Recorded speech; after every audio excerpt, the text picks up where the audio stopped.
Hey guys, what's popping? Welcome to my channel. It's your girl Sammy. If this is your first time on this channel, thank you so much for tuning in. It's so nice to have you. Welcome to the family. Join the family below by subscribing and do not be a stranger. But if you are a returning viewer or returning subscriber, thank you so much for coming back here. You guys know the drift. Do not forget to like, comment, and subscribe, and share this video to your friends and family if you enjoy the content you get in.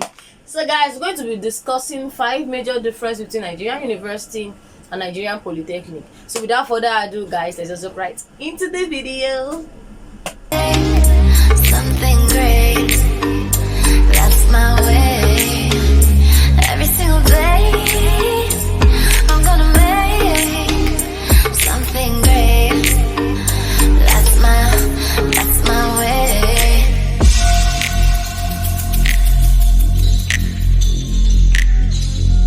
Bye guys, so as I said earlier, we're going to be discussing 5 major differences between Nigerian universities and Nigerian polytechnics. And the very first point we're going to be discussing is the value of the degree. And now this is where it's dicey. The value of the degree, even though the name of what you're getting is actually different, because in universities you end up with BScs, and in polytechnics you end up with, if you spend 5 years, you end up with HND, and if you spend 2 years you end up with OND. OND means Ordinary National Diploma, and HND means Higher National Diploma, whereas BSc means Bachelor of Science. Now this is where it's funny, because if you're in polytechnic and you're studying a course, let's say business administration for instance, you're spending your 4 years straight, and after that you go for your service, you have your certificate and all of that. But if you're studying business administration in polytechnic, you get to spend 2 years first. We get your degree, your certificate of OND, which I said earlier as Ordinary National Diploma. Then in between your OND and your HND, you have to spend a mandatory 1 year for your IT, that is industrial training. And then some people will tell you that in polytechnics it's a whole lot more of technical skills. What exactly are you going to be doing in the field? Exactly the technicality of the courses that you're doing is what Nigeria perceives that is being taught in polytechnics. Whereas in university there's a lot of theoretical and all of that.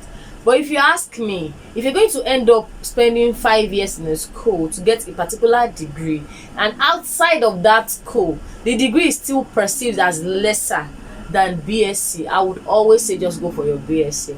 Because in Nigeria of today, BSc is always valued higher, they are paid higher, they are respected more, they are more preferred by organizations than HND. Even though at the end of the day, what you actually have upstairs is probably even maybe what the HND even has is probably even higher than yours, or I don't know. It's just some sort of normality that we have in our society. Yeah. So number one, as we discussed, is the value of the degree. Then number two is number two is going to be the grading system of the schools. Schools that we are discussing. So university will always grade their students as per first class, which is like the best, 2-1, which is second best, 2-2, which is you are there, you're almost, you're good but you're not there, and then third class, which is like you're down there. No shades, but that's what it means. Then polytechnic will tell you distinction, second class upper, second class lower, and third class. Now this is where it's dicey, because at the end of the day, when you're leaving a university with a first class degree, I'm graduating with a first class degree, polytechnic will tell you I'm graduating with a distinction. It's more or less the same thing. The only difference is the name that these schools use to describe these degrees. Then so it's really different, because when somebody is asking, what did you come out with this kind of, I came out with the second class upper, which in essence almost it means the same thing. But because university will call theirs 2-1, just to say second class upper, university will say 2-2, polytechnic will say second class lower. Do you understand what I'm saying? That's another major difference. Experience, basically. Number 3 point is environment and safety, and this is from my experience, because I've been to polytechnic and I've also been to university. From my experience, it is safer, and there's a whole lot more of respect and what do I call it, and concern of your safety when you are in a university rather than a polytechnic. So in poly there's like a massive number of you guys. When I was a Polytechnic, I don't want to mention them in my school, but when I was Polytechnic, we were like 2,600 in my class. whereas we're like 123 when I was in uni. Considering the fact that the price, the fee of these schools are a whole lot, like there's a whole lot of gap in between, but that does not mean that people cannot afford it. It's what you classify as affordable schools. But then, because you guys are not so much, there's concern for your safety, there's concern for your health, your sick.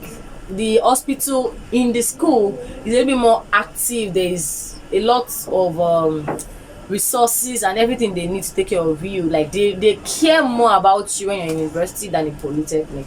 And I know this can be peculiar to schools, because I know some people go to Polytechnics that like actually treat them better than some uni. But my experience, Polytechnic was like a whole lot instead of my uni. Guys, number 4 is what we would describe as hooliganism and cultism.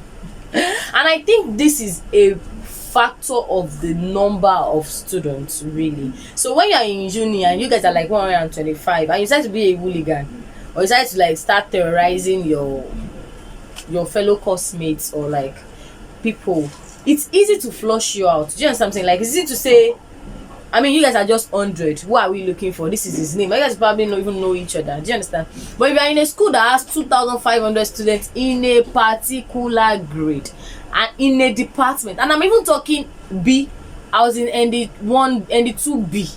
Do you understand? And we are 2,000. Imagine we have C, we have D. So somebody can decide to be a tout, can decide to be a hooligan, can decide to like, you know, post threat on some sort of your own safety, and it's not easy to flush that person out. So there's really no case of making an example out of people for others to learn, because you cannot even know who this person is. You saw the person on Monday, maybe you're not even seeing the person for the rest of the semester. But in in uni, we always see each other like, bro, you're not graduating without attending this class. Do you understand?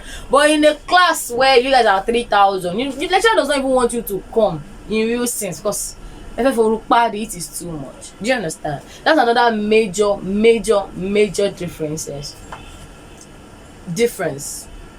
another major difference between poly and university, and we've discussed 3 so far.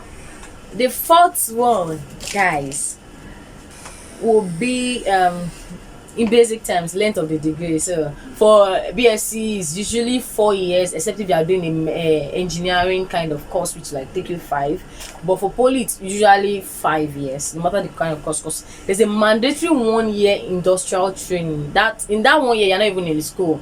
You're out there somewhere getting like first-hand experience of the job and all of that. That is what is required. Even though some people just take that 1 year and go and learn tailor or go and learn how to bake cake. I don't say there's anything wrong with it. I'm just saying that in the real sense of it, as it were, it's not very necessary, because there's really nobody following up with, we said go and learn how to be a manager because you're reading business management. Nobody's following up with, where are you learning it? What are you being taught? What are the things you're seeing over there? They just say, go and spend 1 year. Then people will go and do catering, go and do tailor. Do you understand what I'm saying? So that's it. And then the very last, but definitely not the least point, is the value of the actual academics. So now, the value of the actual academics, again, this is peculiar to my own experience, because when you are in a uni, you tend to actually learn and know more, because again, the number of people that is being taught in that class, and then how conducive the environment is, how invested is the person that is actually teaching you is in if you're learning it or not. Do you understand? There's a whole lot of factors that contribute to the fact that when you are in uni, you learn. Basically, you're not a person that learns in class, you learn. You're not a person that reads to learn, you learn, because you have there's space for you to write your notes. You need to see your lecturer, it's easy. You need to like learn some things, it's easy. You want to meet somebody in the class that you know that this person has this knowledge, let me learn from this person. It's also easy because you know each other. But in poly, you don't even know this person. Do you understand? Because you guys are a whole, like, it's a crowd. Basically, it's a crowd. It's a crowd. So picking if you want to go to a university or a polytechnic is solely dependent on the person making the decision. But from my experience, I would say if you have a good grade in JAM, if you qualify for your uni, just go for it. And then there's nothing wrong with going to Polytechnic first to get like first-hand experience of both, so you can pick. And that was what I did. I did my OND first, and then I went for my BSc later. In conclusion, guys, I would not say one is better than the other, but I would say there are a whole lot of factors that should contribute to you picking or deciding which one you actually want to be.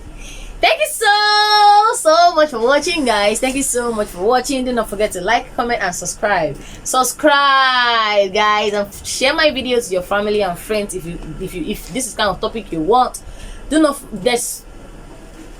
Thank you so much for watching, guys. Thank you so much for watching. Do not forget to like, comment, and subscribe. Guys, comment and subscribe. Let's interact in the comment section. Get to know me. Let me get to know you. If you have any questions for me, ask them in the comment section, and I promise to always be there to answer. Thank you so much, guys. I love you so much. Bye.